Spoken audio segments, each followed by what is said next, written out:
Hello everyone, आप सभी को बहुत बहुत हार्दिक स्वागत करता हूं अपने यूट्यूब चैनल क्लास मॉनिटर में।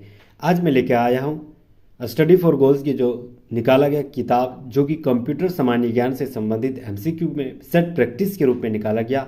आज मेरा पांचवा लेक्चर और छठा लेक्चर, पांचवा और छठा सेट प्रैक्टिस इसी लेक्चर में मिलेगा। ठीक है, तो याद रखना, अगर आप इससे पहले मैंने 2 लेक्चर ऑलरेडी यानी 4 सेट ऑलरेडी अपलोड कर दिए हैं, नहीं देखे हैं तो प्लेलिस्ट में जाके सारे विजिट कीजिए, बहुत सारे कंटेंट वहाँ से मिलेंगे आपको। और यहाँ से कंप्यूटर से संबंधित वो सारे एमसीक्यू के रूप में सवाल करेंगे जो जेएसएससी आगामी पूछने वाला है, या पूछने जो प्रीवियस ईयर सवाल वो सारे बनते हैं, वो सारे सवाल आपके सामने प्रस्तुत करूँगा। लगभग 1000+ टॉप एमसीक्यू सवाल है केवल और केवल कंप्यूटर से, वो सारे सवाल आपके सामने करूँगा। अगर आप नए तो प्लीज़ सब्सक्राइब कर लीजिएगा। तो पांचवा सेट प्रैक्टिस का पहला सवाल है कि सरकारी कार्यालयों में सरल व प्रभावी तरीके से हिंदी में कार्य करने के लिए उपयुक्त सॉफ्टवेयरों के विकास हेतु राजभाषा विभाग सूचना एवं प्रौद्योगिकी मंत्रालय ने किस कंप्यूटिंग कंपनी को चुना था। तो याद रखना किस कंप्यूटर को चुना था, याद रखना सीडेक को। Option number A right answer हो जाएगा, सीडेक। ठीक है, कहाँ स्थित है, तो पुणे महाराष्ट्र में। दूसरा नंबर सवाल है कि 2 या उससे अधिक डिवाइस कनेक्शन में एकल लिंक को साझा करते हैं। कौन साझा करते हैं, तो याद रखना है multi point. Option number C right answer हो जाएगा। इसी लेक्चर में हम लोग देखेंगे इनपुट और आउटपुट डिवाइस से संबंधित वो सारे सवाल। ठीक है, जो इनपुट यहाँ तक अगर देख लेंगे, अंत तक अगर आप बने रहिएगा तो इनपुट डिवाइस हो आउटपुट डिवाइस हो, कहीं भी नहीं फंसिएगा। ठीक है, तो सवाल है कि दूसरा नंबर कि 2 या 2 से अधिक डिवाइस अगर एक साथ कनेक्ट कर दिया जाए तो उसे क्या कहते हैं, तो याद रखना है मल्टी पॉइंट कहा जाता है। तीसरा नंबर सवाल आते हैं, इंटरनेट बैंकिंग से क्या तात्पर्य है। तो याद रखना इंटरनेट बैंकिंग जो है वह इंटरनेट के माध्यम से खाते का संचालन होती है, उसे इंटरनेट बैंकिंग कहा जाता है। Option number A right answer हो जाएगा। इंटरनेट के माध्यम से खाते का संचालन करना इंटरनेट बैंकिंग कहलाता है। चौथा नंबर सवाल, 1 बिलियन बाइट्स लगभग कितने एक के क्या बराबर होती है। मतलब 1 बिलियन बाइट्स बराबर की एक क्या होती है, तो याद रखना है 1 गीगाबाइट होती है। Option number A right answer हो जाएगा। 1 बिलियन बाइट्स बराबर 1 gigabytes. Option number A right answer हो जाएगा। पांचवा नंबर सवाल, एक पेन ड्राइव क्या है।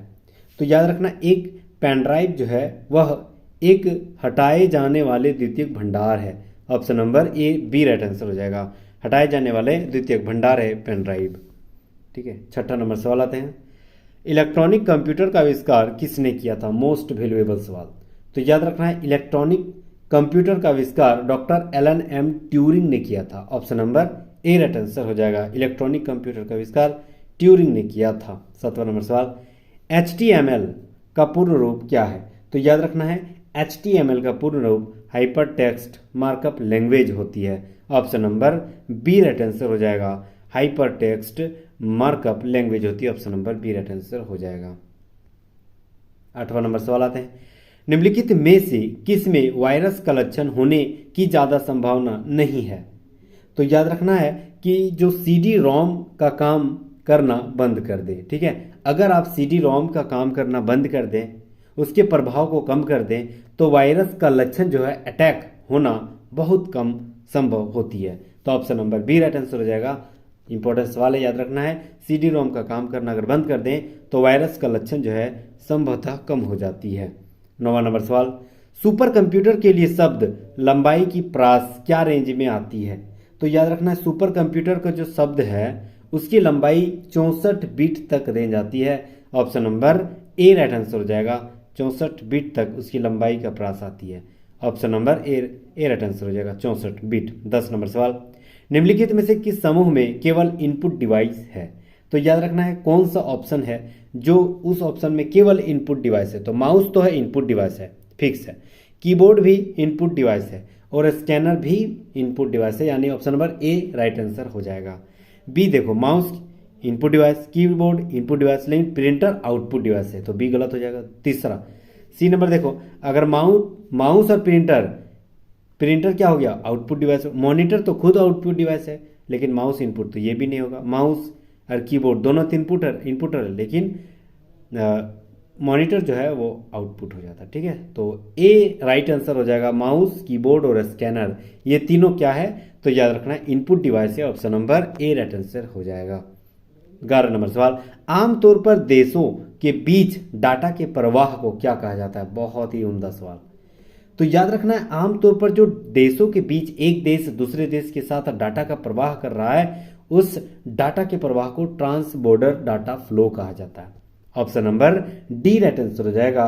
ट्रांस बॉर्डर डाटा फ्लो कहा जाता है। Option number D right answer हो जाएगा। 12 नंबर सवाल आते हैं। सवाल है कि बाइनरी कोड में संख्या 7 लिखी जाती है, तो संख्या अगर 7 लिखा जाए तो वह किस में लिखा जाए? तो option number B right answer हो जाएगा। संख्या 7 जो है बी में लिखा जाएगा। कैसे लिखेंगे? तो 1 का 1 लिखेंगे। ठीक है, उसके बाद दूसरा 1 जो है उसका मतलब उसको दोगुना कर देंगे। कितना हो जाएगा? 2, 1 का दुगुना 2। फिर तीसरा लिखेंगे, 3 को 1 है ना, तो इसका हो जाएगा इसका दुगुना, तो 1 2 इधर 4 हो जाएगा। ठीक है, तो इन तीनों को जोड़ेंगे 4 2 6 और 1 7 हो जाएगा। ठीक है, तो 3 को 1 आने से, है ना, यहाँ 1 है, 3 को 1 आने से 7 बाइनरी कोड आ जाता है। तो option number B right answer हो जाएगा। 13 नंबर सवाल आते हैं। सवाल है कि वर्ड प्रोसेसिंग, स्प्रेडशीट और फोटो एडिटिंग उदाहरण किसका है? तो याद रखना ये सारा जो है एप्लीकेशन सॉफ्टवेयर का फोटो एडिटिंग है। Option number A right answer हो जाएगा। 14 नंबर सवाल, कैश मेमोरी क्या है? तो याद रखना कैश मेमोरी जो है मुख्य स्टोरेज की तुलना में छोटी और तेज होती है। Option number C right answer हो जाएगा। राइट आंसर सी आ रहा है। वायरस का पूर्ण रूप क्या है? बहुत ही उम्दा सवाल। तो याद रखना वायरस का पूर्ण रूप जो है vital information resource under seize होती है। Option number C right answer हो जाएगा। वायरस का पूर्ण रूप vital information resource under seize होती है। Option number C right answer हो जाएगा। 16 नंबर सवाल, control plus E S C क्या करता है? तो याद रखना कंट्रोल को दबा के अगर हम ई एस सी लिखते हैं तो क्या होगी? तो याद रखना है स्टार्ट मेनू दिखाएगा। Option number A right answer हो जाएगा। ठीक है, control plus E S E C जो है स्टार्ट मेनू दिखाएगा। Option number A right answer हो जाएगा। 17 नंबर सवाल आते हैं। 17 की वैज्ञानिक काम के लिए सबसे लोकप्रिय भाषा कौन सी है? तो वैज्ञानिक काम में सबसे लोकप्रिय भाषा फॉर्ट्रैन है। Option number B right answer हो जाएगा। कंप्यूटर भाषा है यह। ठीक है, वह एक वैज्ञानिक काम में सबसे लोकप्रिय फॉर्ट्रैन ही है। Option number B right answer हो जाएगा। 18 नंबर सवाल आते हैं। कंप्यूटर के कौन से हिस्सों को छुआ और महसूस किया जा सकता है? तो याद रखना है कंप्यूटर के जो हार्डवेयर है ना, हार्डवेयर इसे छुआ या टच किया जा सकता है। यानी सॉफ्टवेयर हो गया, और यानी सॉफ्टवेयर को नहीं छुआ जा सकता है। आउटपुट कुछ ऐसे पार्ट्स है जिसको छू सकते हैं, लेकिन कुछ ऐसे पार्ट्स है जिसको नहीं छू सकते। प्रोग्राम को तो छू ही नहीं सकते हैं, टच भी नहीं कर सकते। सॉफ्टवेयर को तो टच ही नहीं कर सकते। ठीक है, लेकिन हार्डवेयर को टच कर सकते हैं। ठीक है, वो आपका एक मतलब एक वस्तु है, हार्डवेयर एक वस्तु है, तो उसको हम देख भी सकते हैं और छू भी सकते हैं। तो option number C right answer हो जाएगा। हार्डवेयर को टच कर सकते हैं। 19 नंबर सवाल, एमएस वर्ड में alt plus shift plus D क्या करता है? तो याद रखना एमएस वर्ड में अगर आप अल्ट शिफ्ट और डी मतलब होता है तारीख, डेट, है ना, तो डेट, तो स्वतः जो है तारीख शो हो जाएगा। ठीक है, alt plus shift plus D अगर आप दबा रहे हैं तो यानी वहाँ क्या समय दिखाएगी? याद रखना तारीख दिखाएगा। ठीक है, 20 नंबर सवाल आते हैं। कोबोल का पूर्ण रूप क्या है? तो याद रखना कोबोल का पूर्ण रूप कॉमन बिजनेस ओरिएंटेड लैंग्वेज है। Option number B right answer हो जाएगा। कॉमन बिजनेस ओरिएंटेड लैंग्वेज है। नेक्स्ट हम लोग टॉपिक आते हैं। अब हम लोग आते हैं निवेश और निर्गम भाग, यानी आउटपुट और इनपुट डिवाइस से संबंधित। तो पॉइंट्स है कि इनपुट या आउटपुट डिवाइस उपयोगकर्ता और कंप्यूटर के बीच संपर्क स्थापित करने का एक माध्यम है। कंप्यूटर केवल मशीनी भाषा यानी बाइनरी डिजिट 1 और 0 और 1 ऑफ या ऑन समझ सकता है, जबकि कंप्यूटर को दिए जाने वाले निर्देश तथा डाटा मानवीय की में भाषा होती है। अतः कंप्यूटर को इनपुट दिए जाने से पहले उसे मशीनी भाषा में बदलना जरूरी है, और दूसरी तरफ कंप्यूटर द्वारा प्राप्त परिणाम भी मशीनी भाषा में होती है, जिसे उपयोगकर्ता तक पहुंचाने के लिए मानवीय भाषा में बदलना पड़ता है। यह कार्य इनपुट और आउटपुट डिवाइस करता है। देख रहे शानदार। मतलब कोई भी चीज़ अगर हम प्रोग्राम कंप्यूटर को दिए तो उसको जो है एक कंप्यूटर भाषा में पहले बदलना पड़ेगा, उसके बाद प्रोसेस होगा। मतलब हम दिए तो इनपुट हो गया, प्रोसेस हुआ, भाषा में चेंज हुई, उसके बाद उसमें एनालिसिस हुआ, वो सारी प्रक्रिया होने के बाद जो हम खोज रहे हैं, जो हम मेरी इच्छा है कि यह क्या काम करेगा, वो सारे एनालिसिस करने के बाद जो हमको शो करेगा, जो हमको रिजल्ट मिलेगा, उसी को आउटपुट कहते हैं। तो इनपुट, एनालिसिस, आउटपुट यही होती है। ठीक है, तो यही है इनपुट आउटपुट। नेक्स्ट आते हैं इनपुट डिवाइस क्या है। तो याद रखना है कि यूज़र कंप्यूटर को डाटा या निर्देश इनपुट डिवाइस के माध्यम से होती है। कोई भी अगर हम डाटा निर्देश कर रहे हैं कंप्यूटर को, तो निर्देश करना मतलब क्या, इनपुट डिवाइस के माध्यम से ही हम किसी को निर्देश दे सकते हैं। ठीक है, इनपुट डिवाइस को इस मशीनी भाषा में बदलकर कंप्यूटर को देता है। कीबोर्ड एवं माउस दो लोकप्रिय इनपुट डिवाइस है। ठीक है, कीबोर्ड और माउस सबसे ज़्यादा चलचित्र में आता है यही इनपुट डिवाइस। कुछ इनपुट डिवाइस जैसे कीबोर्ड, माइक्रोफोन हो गया, माउस हो गया। अब हम लोग आते हैं छठा नंबर का set practice, study for goals का बुक का शानदार सेट प्रैक्टिस। ठीक है, छठा सेट प्रैक्टिस का पहला सवाल, जब किसी ईमेल का सेंडर एवं रिसीवर एक ही सिस्टम पर होते हैं तब हमें कितने केबल यूजर एजेंटों का आवश्यकता पड़ती है। तो याद रखना है कितने केबलों का एजेंटों का आवश्यकता पड़ती है। तो याद रखना 2, option number B right answer हो जाएगा। 2 यूजर का आवश्यकता पड़ती है। दूसरा नंबर सवाल, कौन सा बैकअप डिवाइस सिस्टम इमेज बनाने और बैकअप पूरा करने का सुविधाजनक तरीका प्रदान करता है, लेकिन इसके लिए एक लंबी पुनर्स्थापना प्रक्रिया की आवश्यकता हो सकती है। तो यह जो है टैप ड्राइव होती है। Option number B right answer हो जाएगा। ठीक है, याद रखना टैप ड्राइव बैकअप डिवाइस जो है सिस्टम इमेज बनाने और बैकअप को पूरा करने वाले सुविधाजनक तरीकों का अपनाता है। तो option number B right answer हो जाएगा, टैप ड्राइव। 3 नंबर सवाल, निम्नलिखित में से कौन सा एक सर्च इंजन नहीं है। तो याद रखना बिंग तो एक सर्च इंजन है, याहू भी तो है, इसे तो सुने हैं, आस्क भी है, लेकिन सफारी नहीं सुने हैं। ठीक है, तो सफारी एक सर्च इंजन नहीं है, ये तो कोई कंपनी का नाम है। ठीक है, तो option number D right answer हो जाएगा। सफारी सर्च इंजन नहीं है, बाकी आस्क, याहू, बिंग सब सर्च इंजन है। चौथा नंबर सवाल, एप्पल द्वारा पहली बार सफारी कब जारी किया गया था।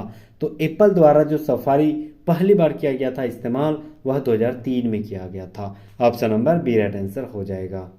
5वां नंबर सवाल आते हैं, कंप्यूटर में रैम यानी रैंडम एक्सेस मेमोरी का प्राथमिक उद्देश्य क्या है। बहुत इंपॉर्टेंट सवाल है, रैम का क्या कार्य है, रैम का प्रमुख उद्देश्य क्या है। तो याद रखना है उससे उस option number B right answer हो जाएगा। ठीक है, उस डाटा के लिए अस्थायी भंडार प्रदान करना जिसे सीपीयू वर्तमान में संसाधित कर रहा हो। ठीक है, वे डाटा जो अस्थायी भंडार है उसे सीपीयू संसाधित कर रहा है, उसी अस्थायी भंडार को प्रदान करना रैम का काम है। Option number B right answer हो जाएगा। 6ठा नंबर सवाल आते हैं, सवाल है कि अधिकांश विंडोज एप्लीकेशंस में कॉपी के लिए कौन सी कीबोर्ड शॉर्टकट का इस्तेमाल किया जाता है। तो कॉपी के लिए कौन सा शॉर्टकट तरीका अपनाएंगे आप, तो सी से कॉपी होता है तो कंट्रोल प्लस सी अपनाएंगे। ठीक है, कंट्रोल प्लस भी क्या है तो याद रखना उसी को पेस्ट कर देंगे। कंट्रोल प्लस जेड क्या है तो उंडो नाम सुने हैं, याद रखना अगर हम कोई चीज़ लिखे ठीक है और इसको मिटा दिए और फिर अगर उसी को हम लाना है तो उंडो को हम लोग दबाएंगे तो कंट्रोल प्लस जेड में वही आ जाएगा। ठीक है, जो मिट गया है उसी को फिर लाना अगर चाह रहे हैं तो वो कंट्रोल प्लस जेड से होती है। ठीक है, तो option number C right answer रहेगा, कंट्रोल प्लस सी कॉपी के रूप में आता है। ठीक है, 7वां नंबर सवाल आता है कि एक संगठन होता है जो मॉडेम का उपयोग करके अपने ग्राहक के कंप्यूटर को इंटरनेट से जोड़ता है, यह संगठन क्या होती है। तो वह कौन सा संगठन है, तो याद रखना यह इंटरनेट सर्विस प्रोवाइडर है। Option number C right answer हो जाएगा। नेक्स्ट सवाल आते हैं 8वां नंबर सवाल, MS एक्सेल 2019 में SUM फंक्शन क्या करता है। तो याद रखना है MS एक्सेल 2019 में SUM फंक्शन जो है वह एक निर्धारित सीमा में मानों को जोड़ती है। Option number B right answer हो जाएगा, एक निर्धारित सीमा के मानों को जोड़ती है। 9वां नंबर सवाल आते हैं, माइक्रोसॉफ्ट एक्सेल में सेल क्या करती है। तो याद रखना माइक्रोसॉफ्ट एक्सेल में वर्कशीट में एक पंक्ति और एक स्तंभ का प्रतिच्छेदन करती है। Option number D right answer हो जाएगा। 10 नंबर सवाल, MS ऑफिस 365 में पेज सेटअप निम्नलिखित में से किस टैब के अंतर्गत पाया जाता है। तो याद रखना यह लेआउट के टैब के अंतर्गत पाया जाता है। Option number B right answer हो जाएगा, लेआउट।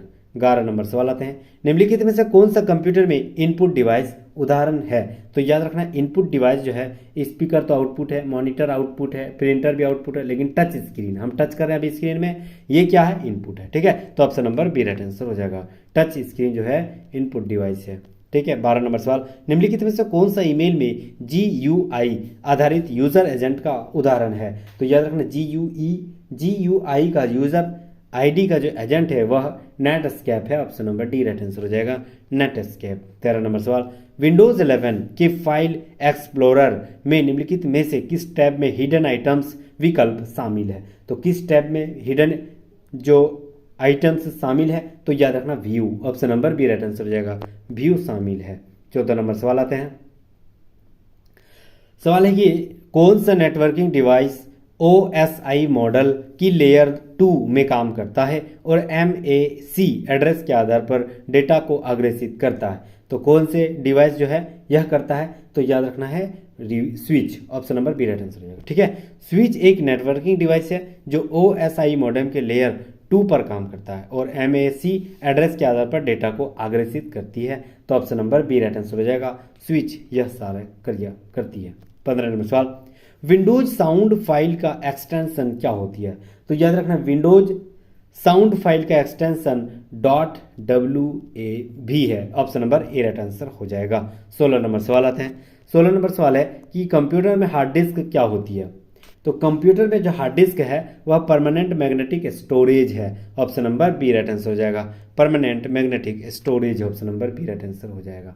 17 नंबर सवाल, MS वर्ड में मैनुअल लाइन ब्रेक के लिए शॉर्टकट कुंजी क्या है? तो मैनुअल लाइन ब्रेक के लिए शॉर्टकट कुंजी जो है वह शिफ्ट प्लस इंटर है। Option number C right answer हो जाएगा, शिफ्ट प्लस इंटर है। 18 नंबर सवाल, एक कौन सी कंप्यूटर नेटवर्क पर एक केंद्रीय सर्वर है जो जुड़े हुए ग्राहक को सर्वर की भंडारण क्षमता तक पहुंचने में सक्षम बनाता है? तो याद रखना यह फाइल सर्वर है। Option number D right answer हो जाएगा, फाइल सर्वर। 19 नंबर सवाल आते हैं, निम्नलिखित में से जब आप एक ईमेल भेजते हैं तो कौन से फील्ड में आपका ईमेल एड्रेस होना चाहिए? तो याद रखना फ्रॉम में। Option number A right answer हो जाएगा, फ्रॉम में होनी चाहिए। 20 नंबर सवाल, 1 टेराबाइट कितने बाइट्स की बराबर होती है? तो याद रखना 1 टेराबाइट्स 1 ट्रिलियन बाइट्स की बराबर होती है। Option number D right answer हो जाएगा, 1 ट्रिलियन की बराबर होती है। अब आते हैं कुछ हम इनपुट डिवाइस के बारे में जानते हैं। ठीक है, ध्यान से देखना है इनपुट डिवाइस कौन कौन सा है जो एकदम जहन में बैठ जाएगा। सबसे पहले टच स्क्रीन, हम टच कर रहे हैं, लिखा रहा है, आप देख रहे हैं, मतलब हम यहाँ दे रहे हैं तो याद रखिए वहाँ प्रोसेस हो रही है, उसके बाद आपके पास जा रही है। तो ये क्या हो गया? टच स्क्रीन, यानी हम इनपुट कर रहे हैं ना, तो इनपुट है। लाइट पेन भी एक इनपुट है। वेब कैम, ट्रैक बॉल, उसके बाद प्रकाशीय पेन, ठीक है, लाइट जो पेन होती है। जॉयस्टिक जिसमें गेम खेलते हैं। स्कैनर, स्कैन करके कोई चीज़ हम मोबाइल में ले लेते हैं। बारकोड रीडर, ये भी सब जो है इनपुट है। माइकर, MICR, magnetic ink character recognition, ये क्या है? तो इनपुट डिवाइस है। ऑप्टिकल मार्क रीडर यानी OMR, ये क्या है? तो इनपुट डिवाइस है। पंच कार्ड रीडर, ठीक है, ऑप्टिकल कैरेक्टर रीडर, ठीक है, ये सारा क्या है? Input device. टच स्क्रीन, अभी देखें, माइक जो हम लोग बोलते हैं माइक में, वो भी इनपुट डिवाइस। डिजिटल कैमरा, ठीक है, कैमरा में कैप्चर कर लेते हैं तो फोटो अंदर चल जाता है ना, तो इनपुट है। ऑप्टिकल कैरेक्टर रिकॉग्नाइजेशन OCR, ये भी क्या है? इनपुट डिवाइस है। अब हम लोग आते हैं कुछ आउटपुट डिवाइस, जैसे मॉनिटर, जो मॉनिटर हम लोग को दिख रहा, जैसे स्क्रीन दिख रहा है तो वो मॉनिटर है, वो मतलब दिख रहा है, वो रिजल्ट है, शो हो रहा है, तो वो क्या है? Output device. प्रिंटर, प्रिंट होकर निकल गया, मतलब वहाँ से और कंप्यूटर से संबंधित नहीं है, वो प्रिंट होकर निकल गया, मतलब बाहर हो गया, तो आउट हो गया, ठीक है, तो प्रिंट क्या हो गया? Printer output. प्लॉटर भी आउटपुट है। प्रोजेक्टर मतलब कुछ फिल्म में हम लोग ज़्यादा देखते हैं, जैसे कोई पुलिस का जो मीटिंग हो रही है, तो पुलिस में जो चोर को नहीं दिखाता है प्रोजेक्ट के रूप में, कोई दीवार में दिखाता है, तो वो जो प्रोजेक्ट के तरह ही दिखा देता है। तो आप जैसे मशीन में उसका फोटो है तो वही प्रोजेक्ट कर बाहर निकल के दीवार में आ रहा है, तो बाहर निकल रहा है तो मतलब आउट हो रहा है, तो प्रोजेक्ट भी आउटपुट डिवाइस है। साउंड कार्ड, मतलब साउंड हो रहा है तो आवाज़ निकल रहा है, तो बाहर हो रहा है तो आउटपुट हो गया। ईयरफोन, ठीक है, ईयरफोन मतलब जो हम लोग सुन रहे हैं, एयरफोन गाना, ठीक है, तो वो क्या हो गया? वहाँ से निकल रहा है आवाज़, तो ये भी आउटपुट हो। लेजर जनरेटर, ठीक है, ये भी है, और स्पीकर जो आवाज़ निकल रहा है ये भी, ठीक है। तो यहाँ तक जो हम लोग पढ़े आउटपुट इनपुट डिवाइस और 40 टॉप MCQ सवाल जो देखे हम लोग किसे देखें तो कंप्यूटर से संबंधित बेसिक सवाल, ठीक है। तो स्टडी फॉर गोल्स के तो जो सवाल देखे वो सारे जो सवाल है 1000 प्लस टॉप MCQ है। ये सारे हम एग्ज़ाम से पहले एकदम स्थिर बनाए रखिएगा। आप एग्ज़ाम से पहले मैं किसी भी हाल में आपके सामने ये सारे वीडियो अंत मतलब आपके सामने प्रस्तुत करूँगा, ये मुझ पर विश्वास करना होगा, ठीक है। तो याद रखना है, अगर हम एक ही बार अगर सारे किताब को वीडियो में बना के भेज देता हूँ तो आपके दिमाग में जहन में नहीं जाएगा वो सारे सवाल। इसीलिए छोटे छोटे वीडियो बना के ही आपके सामने प्रस्तुत कर रहा हूँ, ताकि वो सारे जो है पॉइंट्स आपके जहन में जाएगा, ताकि आप ध्यान से देखिएगा, क्योंकि इस बार तो कदम रखना है सचिवालय में, ठीक है।